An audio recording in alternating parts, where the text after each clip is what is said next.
Hello guys, welcome to our YouTube channel Guruji Help Desk. This is Ajay Sharma and today we will discuss about New Education Policy 2020.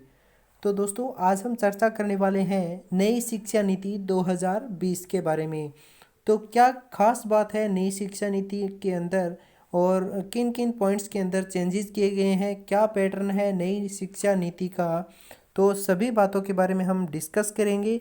तो बने रहिएगा मेरे साथ video की शुरू से अंत तक। और चैनल को अगर आपने अभी तक सब्सक्राइब नहीं किया तो सब्सक्राइब कर लीजिएगा और वीडियो को ज़्यादा से ज़्यादा शेयर कर दीजिएगा। तो दोस्तों ये ऐसा टॉपिक है जो आपके आने वाले एग्जाम्स के अंदर 100% पूछा जाएगा।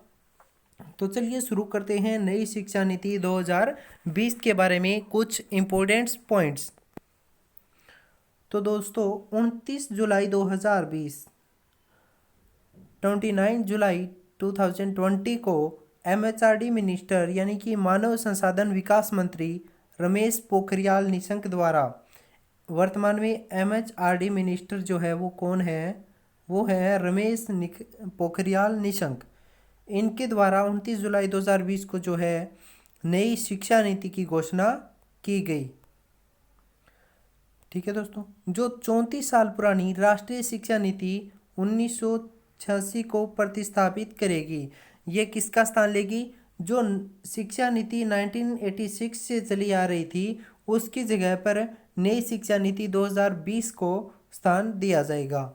नई शिक्षा नीति के निर्माण के लिए जून 2017 में पूर्व इसरो प्रमुख के कस्तूरी रंगन की अध्यक्षता में एक समिति का गठन किया गया था। इस समिति ने मई 2019 को राष्ट्रीय शिक्षा नीति 2020 का मसौदा तैयार किया था। भारत की पहली शिक्षा नीति 1968 में इंदिरा गांधी की सरकार में आई थी, जिसका सुझाव किसने दिया था? कोठारी आयोग ने दिया था। दोस्तों किस आयोग ने? कोठारी आयोग ने दिया था। भारत की पहली शिक्षा नीति कब लागू की गई थी? आपका फर्स्ट क्वेश्चन उठता है। तो ये लागू हुई थी 1968 में, 1968 में। किसकी सरकार थी? यानी कि प्राइम मिनिस्टर कौन था? तो इंदिरा गांधी उस समय प्राइम मिनिस्टर थी। और कौन सा आयोग था? कोठारी आयोग। दूसरी शिक्षा नीति 1986 में राजीव गांधी के प्रधानमंत्री काल में आई थी। तो दूसरी शिक्षा नीति आई थी, राजीव गांधी जिस समय प्राइम मिनिस्टर थे उस समय आई थी दूसरी शिक्षा नीति। सेकंड एजुकेशन पॉलिसी आई थी 1986 में, जिसके तहत क्या था? 10+2+3 मॉडल को अपनाया गया था। नेक्स्ट क्या था? 1992 के अंदर होता है PV Narasimha Rao, prime minister थे PV नरसिम्हा राव। दूसरी शिक्षा नीति में इन्होंने संशोधन किया था 1992 में। अब नई शिक्षा नीति 2020 से संबंधित कुछ महत्वपूर्ण परीक्षा उपयोगी तथ्य जो है वो हम जांच लेते हैं, कौन कौन से हैं। फर्स्ट हम बात करेंगे राष्ट्रीय शिक्षा नीति 2020 वर्ष 1968 और 1986 के बाद स्वतंत्र भारत की तीसरी शिक्षा नीति होगी। राइट, बिल्कुल राइट है। अब तक 2 एजुकेशन पॉलिसी आ चुकी है। फर्स्ट आई थी 1968 में, किसके काल में? प्राइम मिनिस्टर थी इंदिरा गांधी। सेकंड आई थी 1986 में, राजीव गांधी उस समय प्राइम मिनिस्टर थे। और अब 2020 के अंदर जिसमें वर्तमान प्राइम मिनिस्टर हैं नरेंद्र मोदी, उनके समय तीसरी शिक्षा नीति जो है वो लागू की गई है। सेकंड पॉइंट है मानव संसाधन विकास मंत्रालय MHRD का नाम बदलकर शिक्षा मंत्रालय कर दिया गया है। इंपॉर्टेंट पॉइंट है, शिक्षा मंत्रालय के नाम से जाना जाएगा अब मानव संसाधन विकास मंत्रालय। और इसके मंत्री कौन है? रमेश पोखरियाल निशंक। अब शिक्षा मंत्री कहलाएंगे, ना कि MHRD मिनिस्टर। नई शिक्षा नीति के तहत वर्तमान में सक्रिय 10+2 के शैक्षिक मॉडल के स्थान पर 5+3+3+4 मॉडल जो है वो लागू किया जाएगा। अब स्कूल के पहले 5 साल की पढ़ाई को फाउंडेशन स्टेज, यानी कि पहले 5 साल की पढ़ाई को फाउंडेशन स्टेज, ठीक है, माना जाएगा, जिसमें प्री प्राइमरी स्कूल के 3 साल और पहली दूसरी कक्षा के 2 साल शामिल होंगे। अगले 3 साल का स्टेज कक्षा 3 से 5 तक की होगी। इसके बाद 3 साल का मिडिल स्टेज यानी कि कक्षा 6 से 8 तक की होगी। अंतिम 4 साल का स्टेज जो है वो कक्षा 9 से कक्षा 12 तक होगा, 9वीं से 12वीं तक की होगी। यानी कि +5+3+3+4 जो मॉडल जो है वो लागू किया जाएगा। पहले 5 साल प्री प्राइमरी स्कूल के 3 साल और अगले 2 साल पहली और दूसरी कक्षा के 2 साल शामिल होंगे। नेक्स्ट 3 ईयर्स में क्या होगा, 3 से 5, थर्ड क्लास, फोर्थ क्लास और फिफ्थ क्लास। नेक्स्ट 3 में होगा 6th क्लास, 7th क्लास और 8th क्लास। नेक्स्ट 4 ईयर में होगा 9th class, 10th class, 11th class और +2 क्लास। ठीक है दोस्तों। अब 9वीं कक्षा से ही विषय चुनने की आज़ादी होगी। ये बिल्कुल सही है। 9वीं कक्षा से ही स्टूडेंट को विषय यानी कि सब्जेक्ट चुनने की आज़ादी होगी। शिक्षण के माध्यम में 5वीं कक्षा तक मातृभाषा, स्थानीय या क्षेत्रीय भाषा का इस्तेमाल किया जाएगा। कक्षा 6ठी से वोकेशनल कोर्स जो है वो शुरू किए जाएंगे। नेक्स्ट है, नई शिक्षा नीति के अनुसार शोध करने वाले छात्रों के लिए स्नातक डिग्री की अवधि को 4 वर्ष कर दिया गया है।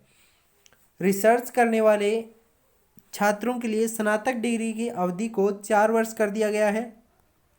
नेक्स्ट है, नई शिक्षा नीति के तहत स्नातक पाठ्यक्रम के छात्र 3 या 4 वर्ष के स्नातक कार्यक्रम में कई स्तरों पर पाठ्यक्रम छोड़ सकेंगे।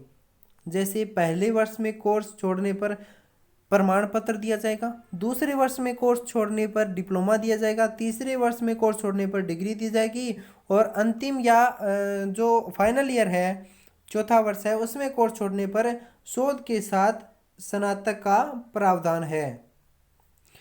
तो दोस्तों, नई शिक्षा नीति के तहत क्या है, छात्र 3 या 4 वर्ष के स्नातक कार्यक्रम में जब भी छात्र पढ़ाई छोड़ता है, अपना कोर्स जो है वो बीच में छोड़ता है, अगर वो फर्स्ट ईयर कंप्लीट करके छोड़ता है तो उसे मिलेगा प्रमाण पत्र यानी कि सर्टिफिकेट दिया जाएगा।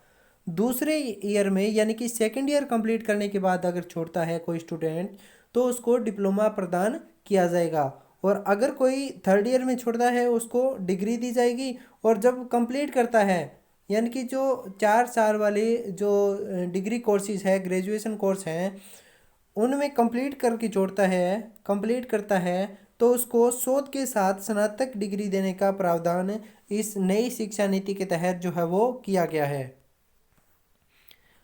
नेक्स्ट है, नई शिक्षा नीति में एमफिल कोर्स को समाप्त कर दिया गया है। ये इंपॉर्टेंट है, नई शिक्षा नीति में एमफिल कोर्स को समाप्त कर दिया गया है। अब 4 साल की स्नातक डिग्री प्रोग्राम के बाद सीधे पीएचडी कर सकते हैं, एमफिल करने की ज़रूरत नहीं होगी। नेक्स्ट है, स्कूलों से दूर रहे 2 करोड़ बच्चों को मुख्य धारा में लाया जाएगा, उनको फिर से स्कूल भेजने का काम जो है वो किया जाएगा।